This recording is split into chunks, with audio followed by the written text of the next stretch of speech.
Stage. Oh, we've done the hard part. We did the hard part, you and me sitting They're having to talk about things that nobody knows about. It's a lot easier now, believe me. So, the tour started last week, huh? How's it been going? It's been going fantastically.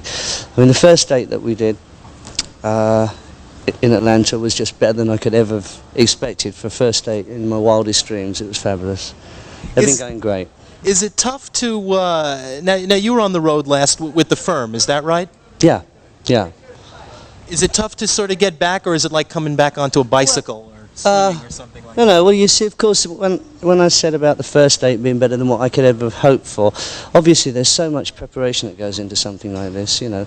Hardest part really being the actual content of the set that you're going to play. I mean, we were rehearsing so many songs before we came over here, trying them out to see which ones would feel good to play.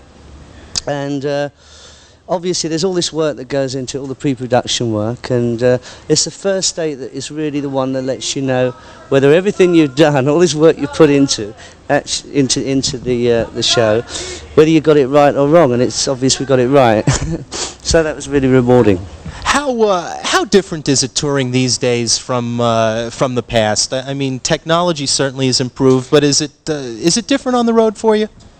Well, as far as the show goes, I mean, we've got a lot more technology in that. I mean, you mean, is it wilder or not? Yeah. The audiences are as wild as they used to be. How about that? What about off stage? I mean, you're known for some road antics. Have you settled down a little bit from that, or have you matured? Or I'm quite a quiet guy, really. Throwing in the towel, isn't that lovely? Grabbing the towel. Come on, we haven't only just started the tour. Yeah. What about off stage? Is it calmer now? I mean, is it a different kind of thing? I'm usually practicing the guitar all the time. You know, I think there's rumours that I never used to play the guitar, and I assure you I do now. So you're not throwing any television. Unfounded rumours as well, but you know how rumours are. So you're not throwing any television sets out the window of the built one. No, it gets too expensive. What have the fans been like? Have you gotten a feel for what the audience is? Are there all ages? Are there people that are just here for the solo album? Obviously, there are a lot of Zepp fans too. Well, yes, obviously there's a lot of Zepp fans, but I'm surprised at how many young people are here. You know, in their teens, it's a lot of. It makes up primarily a lot of young people, which is really nice. You know, it's good. Very musically orientated people are coming though, rather than image type rock people. Now I understand the show is close to 2 hours long, over 2 hours. Physically, how are you bearing up? Oh, easy. No, honestly, it's and once I get onto the stage, it's just like. I mean, I might sound odd, but it's like a trance almost, and I can go on for quite a while, you know, and I feel really fresh at the end. Usually, depending now, I must say, here we are in Phoenix, and I haven't played in an open air place, which is probably going to be about 90 degrees or something, 95 degrees. We'll see how I get on, but I think it'll be fine. How is the set structured? What can we expect? What can the fans out there expect? I mean, obviously. Let's wipe away some of this. Go ahead. Arizona mildew, yeah. Right. Now the set. What's it constructed of? It's just in so much as the Outrider album was, you know, me going back to my roots, you know, and going back to the blues, and well, obviously there's the rock riffs, which are very, you know, they're very sort of stylized to myself, but there's also the acoustic music, etc., etc. Within that concept, I wanted to carry that on with the tour, which would promote the album, and just present everything. Well, things that go back to the Yardbirds, Zeppelin, the Firm, the Death Wish 2 album, and Outrider, but more than anything else, just sort of showcasing all these sort of guitar techniques that I've pioneered. So there's a bow and all manner of things, you know. So is this kind of, it goes back through your career and kind of takes little pieces out of that? Yeah, absolutely, and big pieces too, I might add. But you know, there's a lot of contrast in the set, but you know, that's what makes it interesting. I think that's why it's being received so well, because you know, you got everything from like something like, what should we say, Emerald Eyes, which is, like a ballad, and Midnight Moonlight, which is an extremely complex song, but it's got all this sort of fingerstyle bit in the middle of it, through to, some good rock and roll as well. How's the band getting along, and how are they shaping up? And what did it take to get them into road shape? It just took quite a few rehearsals and a lot of everyone, understanding what I was trying to do. And in fact, we're playing really, really well as a band. I think that's one of the main things that people have been saying, that they say what a good band it is. Tell me about Jason Bonham. What's it like having him back there? Well, it's great. That's why I got him with me. I mean, I knew he was going to be good. That's why I got him. Does he remind you of his father? Is he different? Is he the same? I just mean musically, personality-wise. Well, there's certain aspects of his demeanour which are similar. I mean, he's from the same blood, He plays great, and he's improving all the time, which is what I knew he would do.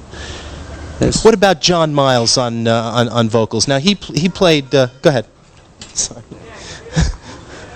I wish we could have done it inside. Okay. We'll put on the air conditioning. Then we'd have lights anyway, right? So, right, John Miles. He sang on half. Well, I think he's one of the great, one of the super surprises of the whole show for people that watch it, because he handles all of the vocal styles of. Well, vocally he covers everything so brilliantly, and with his own style as well. But I don't, there's no disappointment. I don't think the fact that, maybe other singers aren't there. Believe me, he's a fabulous singer. I mean, he's knocking me out every night. Totally. I love the guy. He's fabulous. Is there a Zeppelin factor here? Obviously, there are people showing up who are Zeppelin fans. How are you dealing with that legacy? I know you play Stairway to Heaven. For a start, I wrote the music of Zeppelin, so I deal with it very simply by playing it. But also, with the tracks that we're doing, I've rearranged them, which is something I said I'd do in the past. Slight rearrangements just to make them a little different to the way that people remember them. But they're basically there. You can tell it's a number, but there might just be a little thing here or there just to surprise you. What about Stairway to Heaven? Is that that's basically the climax of the show? Is it tough to play that song, or is it fun to play that song? It's much easier to play it as an instrumental with the people that love the music singing it, or the people that love the song singing it, which is what's happening. The audience sing it, so it's great. I love playing it as an instrumental. Is the guitar part rearranged, or no? Okay, that's rearranged in so much as it's an instrumental. How do you feel competition-wise? I mean, do you take a glance at sort of what Robert's doing out there? His career is obviously happening right now also. Is there any kind of competitive feeling that you have, or do you just go about your own business, do your own thing, do the best you can do? Well, to be perfectly honest with you, I always have gone about doing what I do myself. I'm not that really. I can't be bothered about worrying about what he's doing. Yeah. He's got his own career, and he deals with it the way that he feels best. I deal with mine the way I feel best. Just on another subject completely, how do you feel about commercial endorsements? He's doing a Coke commercial right now. You're so tall, you're so cute.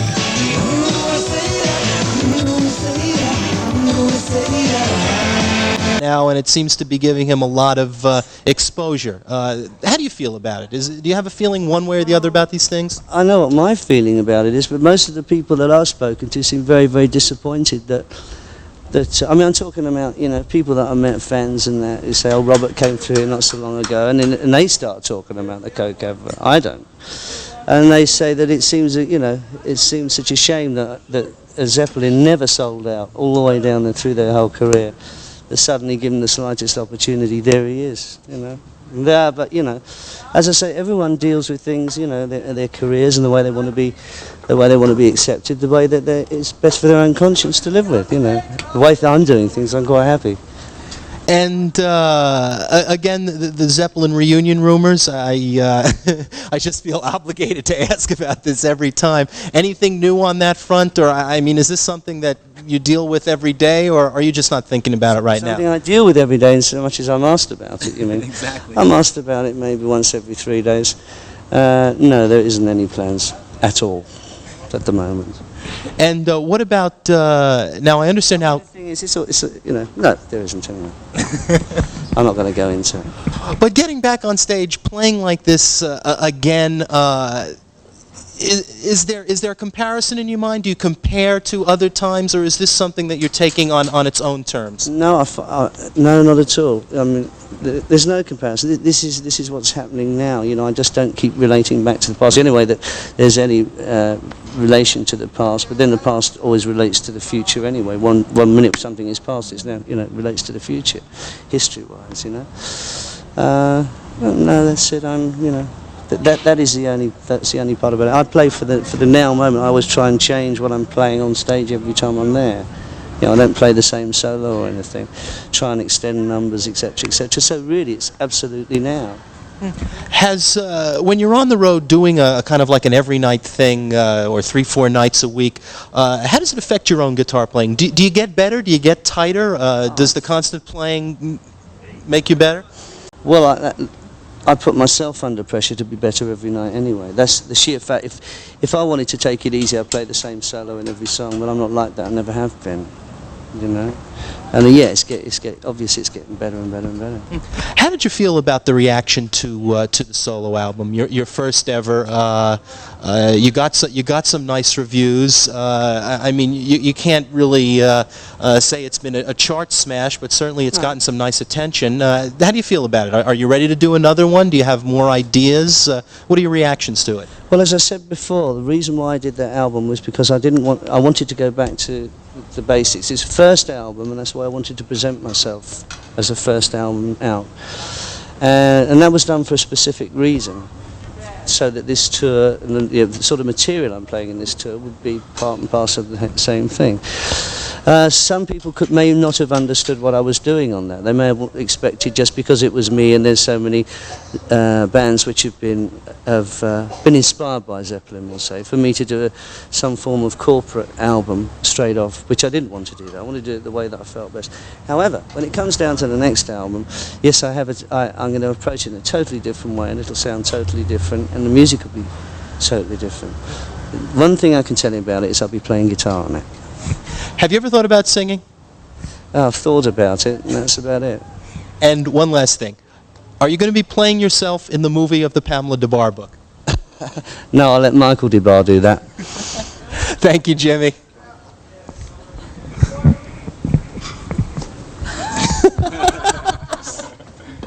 Did we get that?